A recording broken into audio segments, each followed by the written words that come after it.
Bagaimana kalau lupa niat puasa waktu malam itu? Setelah pengumuman, dia pun sholat tarawih, dia pun apa segala macam. Habis itu dia pun tertidur. Tiba-tiba azan subuh. As-salatu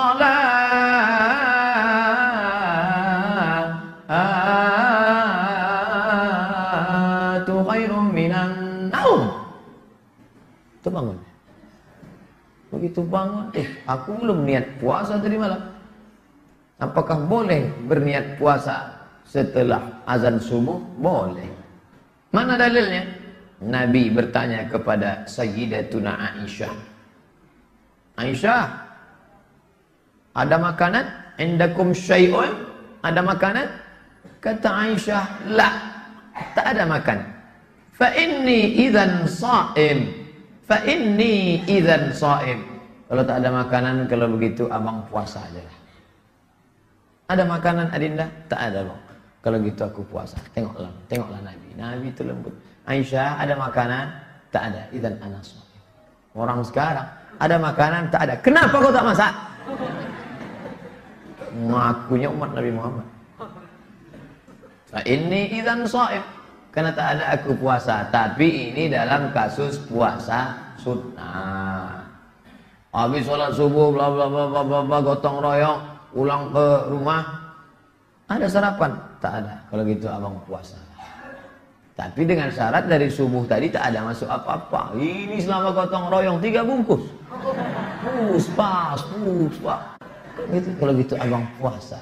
Puasa apa? Dalam kasus puasa sunnah boleh, tapi dalam kasus puasa fardu tak boleh. Jika seseorang berniat melaksanakan puasa di malam hari, maka niat itu sudah cukup. Dia boleh makan atau minum setelah berniat.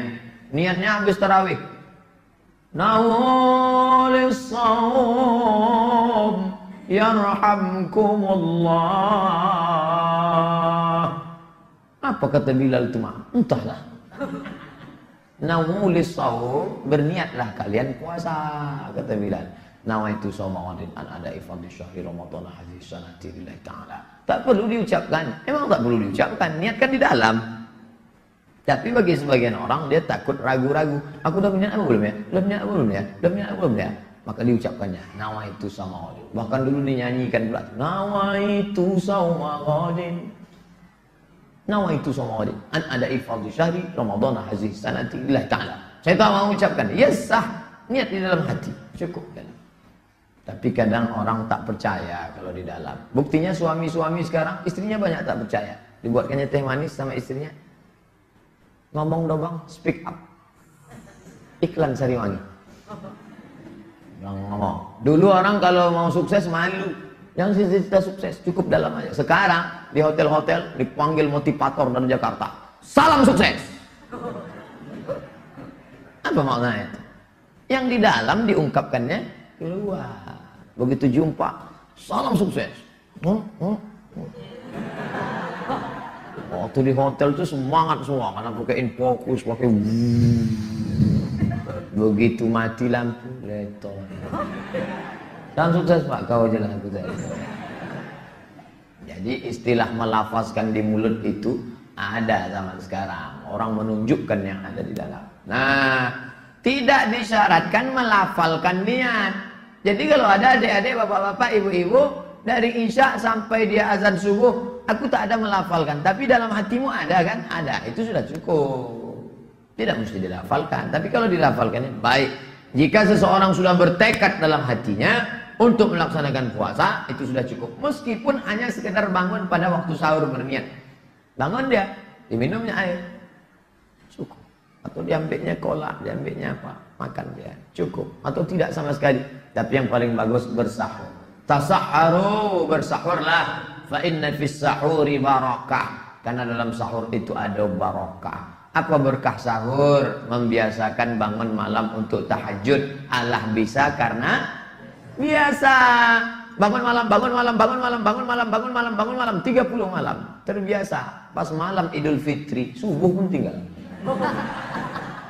Gagal Ramadan. Itu makna sahur. Yang selama ini suaminya ada, istrinya tak ada. Istrinya ada, suami tak ada. Suami istri ada, anak tak ada. Maka pada waktu sahur ketemu semua. Anak papa sudah besar ya. Gimana kuliahnya? Anak mama cantiknya. Gimana? Kumpul bersama. Ada barokah sahur. Yuk kita foto bareng yuk. Yang sama orang aja bergambar. Sama bini orang bergambar. Nih penting. Lalu kemudian supaya tak tinggal sholat subuh berjamaah. Wabil ashari hum yastaghfirun. Pada waktu sahur banyak-banyak beristighfar. TV mati, HP mati. Astagfirullah. Meleleh air mata mengenang dosa yang begitu banyak. Astagfirullah Rabbal baraya. Apa yang abang sedihkan bang? Sedih betul aku. Apa yang abang ingat? Mantan. Apa? Aku banyak dosa dulu Adinda. Kau bukan yang pertama, tapi kau pasti yang terakhir. Bagaimana puasa ibu hamil dan menyusukan anak? Amin. Wajib qadha saja kata mazhab Hanafi. Ibu hamil qadha saja. Titik. Ganti saja. Sedangkan menurut Syafi'i dan Hambali, wanita hamil dan ibu menyusukan anak kalau mengkhawatirkan mudarat, apakah kekhawatirannya pada diri dan anak atau dirinya saja atau anaknya saja, mereka wajib berbuka dan mereka wajib mengqadha.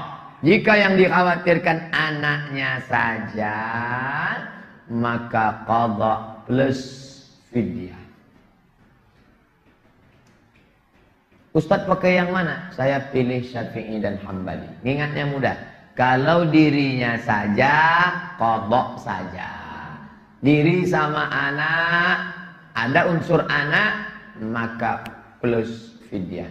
Oh, saya tak maulah pakai mazhab ini, Pak Ustadz. Saya mau pakai Hanafi saja. Ya tak apa-apa. Tak keluar dari 4 mazhab. Hanafi, Maliki, Syafi'i, Hambali. Ustadz sendiri mana? Saya tidak hamil dan tidak menyusui. Tapi bagi istri saya anjurkan pakai mazhab Syafi'i. Aku tak puasa, kata dia. Kamu tak puasa karena dirimu atau karena anakmu? Ini kan anak kita, ya. Kau tak puasa karena dirimu apa karena anak engkau dan anak? Aku tak puasa karena diriku, qadha saja. Aku tak puasa karena ada unsur anakku. Kata dokter, jangan puasa bu, anaknya sudah lemas. Coba tengoknya, udah ngap-ngap bau lidah. Kalau begitu ada unsur anak, maka qadha plus fidyah. Ini mengingatkan kita tentang pengorbanan emak kita. Siapa yang tak berbakti kepada emaknya, tak ada kasih sayangnya kepada ibunya, sudah tua, dia dulu melahirkan kita bersimbah darah, meregang nyawa, puasa dia tinggal 90 hari gara-gara kita. Tahun pertama dia tak puasa karena kita dalam perutnya, lemas badannya. Tahun kedua dia tak puasa karena kita menyusu. Tahun ketiga kita tak puasa karena menyusu. Hanya untuk diri kita yang hina, yang jahat, yang kotor, yang bernajis. 90 hari puasanya tinggal. Gimana kita mau menebus? Kalau hidup dia sekarang, belikan baju barunya, belikan selop cantiknya, belikan apa yang menyenangkan hatinya. Kalau tak bisa menyenangkannya, jangan menyusahkannya.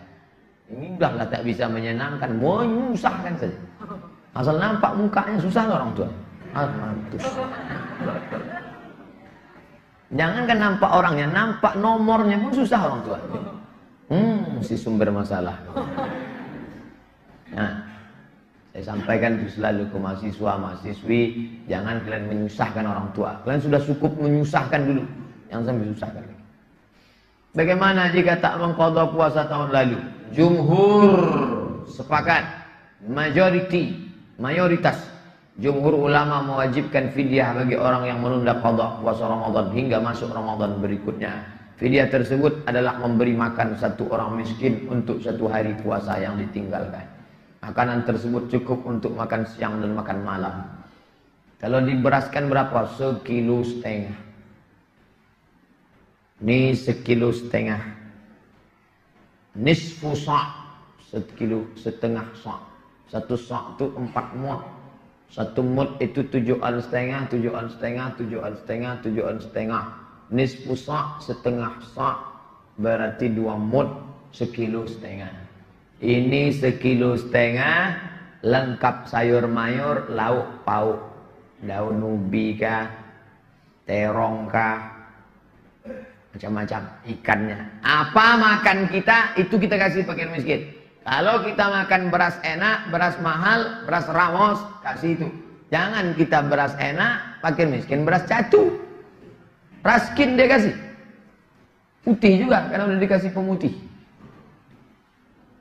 Apa lauk kita, itu kasih lauk. Kita makan ikan, kasih ikan. Jangan kita, memang sama-sama ikan. Ikan kita besar, ikan cucu ikan. Memang sama-sama ayam. Kita paha ayam, dia ceker ayam. Waktu mau menyuap tuh meleleh air matanya dengan ceker ayam. Jangan sampai. La yu'minu ahadukum, kamu tak beriman hatta yuhibba li akhi, sampai kau sayang kepada saudaramu ma yuhibbu li nafsi, sama macam kau sayang pada dirimu. Berapa jumlah rakaat tarawih? Imam Az-Zarqani dalam kitab Syarh Al-Mawahib Al-Ladunniyah meriwayatkan bahwa Ibnu Hibban menyebutkan salat tarawih pada awalnya 11 rakaat. Mereka melaksanakannya dengan bacaannya sangat panjang. Panjang ayatnya, rakaatnya sedikit, 11. Bahkan satu riwayat menyebut Nabi rakaat pertama surat Al-Baqarah 2 juz 4 lembar. Lalu kemudian mereka merasa berat, maka mereka ringankan bacaannya. Artinya tak terlalu panjang, dan mereka buat 20 rakaat. Tambah witir 3, 23. Satu malam 1 juz, dipendekkan. Nama imamnya Ubay bin Ka'ab radhiyallahu anhu. Sayyidina Umar ibn al-Khattab yang memanggil. Ubay, kata Umar, ya kau kuangkat jadi imam tarawih, tapi jangan buat panjang-panjang. Satu malam 1 juz saja. Buat rakaatnya 23. Kemudian pada masa pemerintahan Umar ibn Abdul Aziz, jumrah tarawih bertambah menjadi 36 dengan witir 3 menjadi 39. 11, 23, 39. Maka kata Imam Ibnu Hajar Al-Asqalani, kalau rakaatnya sedikit maka ayatnya panjang. Kalau ayatnya pendek maka rakaatnya banyak. Nah, itu jurusnya. Saya yang paling ikut sunnah. Kenapa? Saya 8 rakaat. Mantap, tapi ayatnya qul Allah. Oh, dah. Betul. Kami yang paling sunnah, kami 23. Apa ayatnya? Al-Hakumut Takasur, sama juga. Jadilah daripada tak tarawih sama sekali. Intinya ini jangan berkelahi.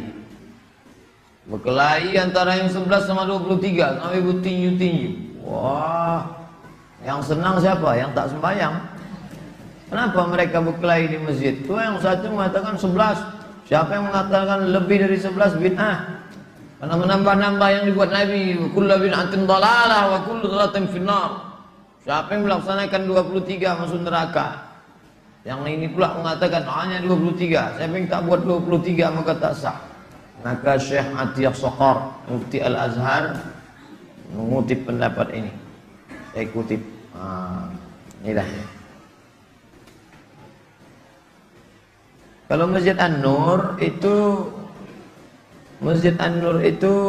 dua kloter. Kloter pertama kloter 8. Selesai 8 mundur maju kloter 23. Begitu biasanya. Kalau masjid kita ini Nurul Islam, tengok gayanya 8. Masjid Raya Pasar Bawah, itu masjid tertua di Riau, di Pekanbaru tuh. Ketika Sultan Siak mendirikan kota Pekanbaru ini, Sultan Abdul Jalil membangun masjid itu.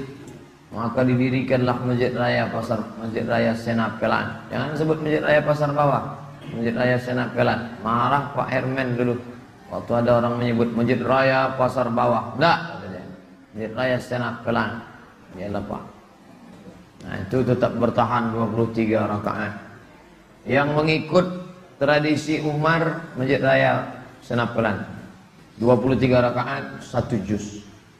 Kabarnya tahun ini akan datang Syekh Abdurrahman Al-Awwaj yang dulu beberapa tahun yang lalu di kita tausiah subuh di Al-Falah. Kalau di Maroko habis Isya 10. Unik Maroko, habis Isya 10. Nanti habis sahur tambah 13, 23 juga. Saya perhatikan lain tempat lain. Kalau di Madinah, maka langsung habis Isya 23. Kalau di Maroko, dia kredit. Habis Isya 10, nanti habis sahur 23. Kalau di Pekanbaru, pilih mana? Terserah. Saya malam ini 8 aja lah Pak Ustadz, capek betul. Oke, besok malam 23 lah, terserah. Nah, baik. Yang penting sholat tarawih. Yang paling parah anak-anak gadis, anak-anak lajang membonceng-bonceng dari Kulim, dari Panam, 2 rakaat di atas, 18 di bawah. Jangan kasih anak gadis sholat tarawih di An-Nur kalau bonceng-bonceng. Mau kemana? Sholat sama pacar. Tak ada itu, maksiat, dosa. La talbisul haqqa bil batil. Jangan kalian campur yang hak dengan batil. Apakah boleh suami melarang istri sholat tarawih ke masjid? Laki-laki tak berhak melarang istrinya pergi ke masjid. Jika istrinya ingin pergi ke masjid, tidak ada larangan. Imam Muslim meriwayatkan, la tamna'u ima Allah masajid Allah. Jangan kamu larang hamba Allah yang perempuan kalau mau datang ke masjid rumah Allah. Tak boleh. Biarkan dia ke masjid. Tapi ada hadis mengatakan lebih baik sholat dalam pekarangan, lebih baik sholat dalam rumah, lebih baik sholat dalam kamar, lebih baik dalam tempat yang sempit. Pekarangan, rumah, kamar sempit. Betul, hadisnya sahih. Tapi dalam kasus kapan? Ketika terjadi fitnah, tak boleh perempuan ke masjid. Di Palestina tak boleh perempuan ke masjid, takut ditangkap tentara Israel. Tapi di Masjid Nurul Islam ini, apa ada tentara Israel di balik dinding gunung? Ada di balik. Maka di Suriah tak boleh perempuan kalau ke masjid nanti ditangkap tentara Bashar al-Assad laknatullah alaih. Apakah boleh berzikir, bertasbih, berselawat di sela-sela tarawih? Assalamualaikum warahmatullahi wabarakatuh. Assalamualaikum warahmatullahi. Subhanal malikil ma'bud, subhanal malikil mawjud, subhanal malikil hayyil ladzi la yanamu wa la yamutu wa la yafutu abada. Subhan quddus rabbuna wa rabbul malaikati war ruh. Boleh apa tak boleh? Pemisah antara 2 atau 4 rakaat tersebut sama seperti yang dilakukan penduduk Makkah. Dulu mereka melaksanakan tawaf 7 putaran. Selesai tawaf mereka, subhanallah walhamdulillah wa la ilaha illallah wallahu akbar. Subhanallah walhamdulillah. Yang tak sanggup tawaf, baca Quran. Bismillahirrahmanirrahim. Yang tak sanggup baca Quran, pejamkan mata, berzikir subhanallah di sela-sela tarawih. Boleh, tak masalah. Itulah yang membuat orang Madinah menambah jumlah rakaat tarawih lebih dari 20 rakaat, mengganti tawaf terus. Jadi sela-sela kosong itu terserah. Mau ditambah salat-salat pendek, mau ditambah selawat, mau ditambah zikir, karena dia tidak menambah-nambah salat, karena dia di luar salat. Begitu kata Syekh Atiyah Shahar dalam Fatwa Al-Azhar. Hanya saja dari mulai sekarang ada waktu 3 malam lagi, malam Rabu, malam Kamis, malam Jumat, supaya panitia Ramadan membuatkan kertas yang dilaminating. Nanti dibaca Bilal malam. Subhanal malikil ma'bud, Karena banyak Bilal yang tak punya acuan, dia buat-buat sendiri. Amun, amun. Imamnya lambe, makmumnya cabut. Ini kan banyak nih anak-anak muda nih buat grup selawat 3 orang. Besok ente, aku ya. Allahumma salli ala Sayyidina wa maulana Muhammad. Allahumma salli wa sallim alaih. Grup 1. Anak siapa yang grup 1? Anak saya. Hebat anak bapak. Iyalah, siapa dulu bapaknya? Bapak yang melatih? Enggak, guru guys. Bapak pandai pesawat? Enggak. Maka bagus buat grup. Jadi anak-anak muda ini dilibatkan dalam kepengurusan. Setelah itu berdoa, Allahumma innaka afun tuhibbul afwa fa'fu anna ya karim. Amin. Nah, bagus. Doa kepada Allah SWT. Ya Rasulullah, kata Aisyah, ya, kalau aku berjumpa malam Lailatul Qadar itu, apalah doaku? Kau baca ini Aisyah. Allahumma innaka afuwun tuhibbul afwa fa'fu anni. Ya Allah, engkau cinta kepada maaf, engkau pun maaf, maafkan aku. Tak ada guna banyak amal kalau banyak dosa. Maka minta maaf kepada Allah, Allah memaafkan, maka dia masukkan kita ke dalam surganya. Amin. Ya Rabbal. Kunut witir. Sami Allahu liman hamidah. Allahumma hadina fi man hadait wa afina fi man afait. Balik jamaah dari masjid. Wah, imam kami jadi sasek Pak Ustaz. Berdoa kunut dia jadi witir. Kunut witir menurut mazhab Hanafi sunnah dilakukan sepanjang tahun. Full.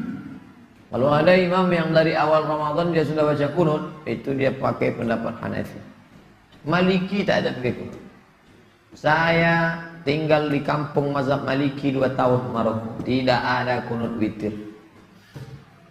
Syafi'i disunatkan setelah pertengahan. Nah, dari malam 15. 1 2 3 4 14 tak ada. Setiap malam 15 baru. Allahumma hadina fi man hadait. Masa kunutnya sama-sama kunut subuh? Itu yang dihafal. Kunut itu bebas. Kunut macam-macam. Tahun lalu di Anwar imamnya dari Ishkarima Solo. Wow, panjang kunutnya. Hafal Quran, ahli qiraat, bahasa Arab mantap, kunutnya panjang, umur 19 tahun. Masya Allah. Segar hafalan. Mazhab Hambali dianjurkan sepanjang tahun. Hanafi dengan Hambali sepanjang tahun. Syafi'i malam 15 sampai ujung. Maliki tak ada sama sekali. Pokoknya yang saya ngapalnya Pak Ustaz, foto, crop, masukkan ke FB, masukkan ke blog. Asal lupa buka balik. Asal lupa buka balik. Mudah sekali. Udah saya buka kok tak terbuka, paket tak ada. Allahumma lakasumtu. Belum lagi masuk puasa. Pertanyaan tentang Allahumma lakasumtu boleh serak-serak di HP ini. Allahumma lakasumtu, Allahumma lakasumtu, Allahumma lakasumtu. Gara-gara posting. Ada yang memposting katanya tak boleh baca Allahumma lakasumtu karena hadis itu dhaif.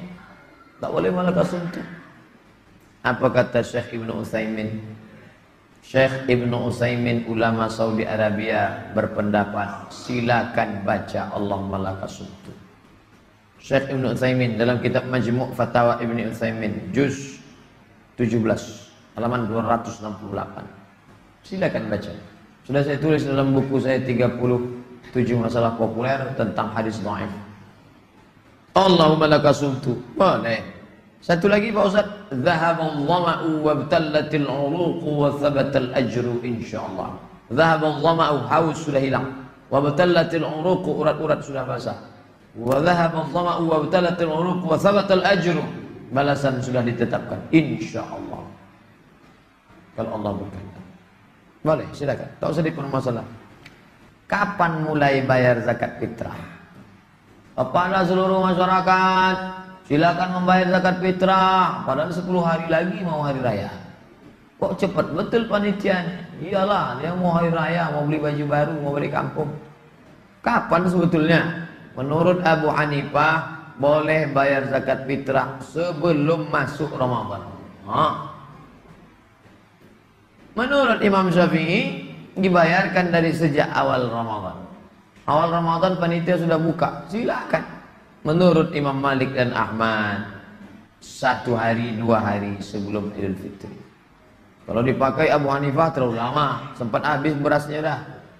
Kalau dipakai pula Imam Malik sama terlalu cepat. Mau dekat-dekat genting, panitia sedang sibuk, kapan lagi membayarnya, kapan lagi membaginya, kapan lagi ngaturnya. Maka pendapat yang pertengahan Syafi'i, dari awal atau pertengahan atau 10 hari menjelang. Begitu sudah 2 hari, kami hanya menerima zakat fitrah sampai tanggal 28 titik. 28 malam 29 kami bagi, 29 pagi kami balik kampung. Selesai. Mantap. Apakah boleh bayar zakat dalam bentuk uang? Mazhab Hanafi boleh. Tapi Maliki, Syafi'i, Hambali mesti quts al-balad, makanan pokok. Faradha Rasulullah sallallahu alaihi wasallam sa'an min tamrid. Nabi mewajibkan bayar zakat fitrah 1 sa' tamar. Qamh gandum, tamar korma, qamh gandum, zabib korma kecil yang dijemur kering. Aqid susu kambing ditampung di talam tipis jemur, kita menyebutnya mentega atau keju kering. Nah, 4 itulah makanan pokok orang Makkah Madinah. Adapun kita makanannya nasi, maka bayar beras. Ustadz Somad selama pulang dari Maroko, Ramadan 2008, Ramadan 2009, 2010, 2011, 12, 13, 14, 15, 16, 17. Ini Ramadan saya yang ke-10 nih. Saya tak pernah bayar pakai duit. Saya bayar pakai beras. Singgah ke warung Simpang Sukakarya, ada warung sebelah kiri, urang awak bana. Belanja di tempat orang Islam. Jangan belanja tempat orang kafir. Belanja tempat orang Islam. Itu langganan saya beli beras. Pak, bare, merek apa Ustaz? Kudolawi. Beli 3 karung, masukkan ke plastik. 3 kilo, 3 kilo, 3 kilo. Saya bayar 3 kilo. Karena saya memilih pendapat 1 sok 4 mud, 1 mud 7 on setengah. 7 on setengah, 7 on setengah, 7 on setengah, 7 on setengah. Pas 3 kilo. Tapi saya tak menyalahkan yang berpendapat 2 kilo setengah. Andai berlebih terhitung sedekah, andai kurang na'udzubillah. Maka saya beli 3 kilo. Ini zakat fitrah saya tahun ini. Saya pakai beras. Tapi saya tak menyalahkan yang pakai duit. Yang mau pakai duit, bayar pakai duit. Yang mau pakai beras, bayar pakai beras. Yang tak betul dari rumah bawa duit beli beras di masjid. Tidak betul. Dibuatnya beras 2 kilo setengah. Aku beli beras ini dengan harga 25.000 tunai. Ini beras punya aku ya? Ya. Aku bayarkan zakat fitrahku tahun ini tunai. Aku beli lagi, ya. Aku bayarkan untuk istriku tunai. Aku beli lagi, ya. Aku bayarkan untuk anakku tunai. Anak pertama, anak kedua, anak ketiga, anak keempat. Lama-lama kuyak barang. Ini tak betul. Karena ketika beras itu sudah dibayarkan, aku bayarkan zakat fitrahku tahun ini tunai, diambil oleh si amil, maka beras itu tak boleh dijual si amil. Itu kan beras fakir miskin, mana berhak dia jual? Kecuali si amil itu memang tukang jual beras. Dia memang punya kontainer beras di belakang, udah dikumpulnya 2,5 kilo, itu bisa dibeli. Tapi kalau tidak, maka bayar mau pakai duit, duit aja. Kalau mau pakai beras, beras aja. Jangan dari rumah bawa duit, beli beras di masjid. Itu tak betul. Yang lalu-lalu Pak Ustadz, banyak-banyak istighfar.